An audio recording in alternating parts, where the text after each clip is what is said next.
kahit pa paano, siyempre yung pressure, yung anxiety, kahit pa paano, mas gumaan dahil yung mga request nila loan nabibigay naman. Siyempre, napakalaking bagay sa pamilya.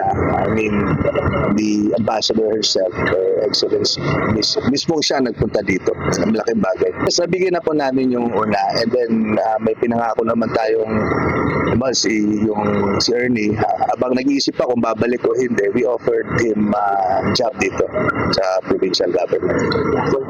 Well, sa ating mga kababayan na OFW, lalong-lalo sa mga areas kung saan may conflict, siyempre ang panalangin namin na sa inyo, pag-ingat kung ano man yung mga programa ng ating gobyerno, makipag-ugnayan lang sa ating mga embahada doon kung saan kayo. Meron naman pong ginagawa ang ating agencies patungkol dito sa pagpapauwi. In fact, nasabi po nila ang OWA, parang may 30-something, 33 yata, if I'm not mistaken, na gusto na umuwi from Pangasinan lahat. So we're getting the numbers para alam natin kung ilan ng mga nandoon po sa bawat bansa po dun sa mga conflict areas.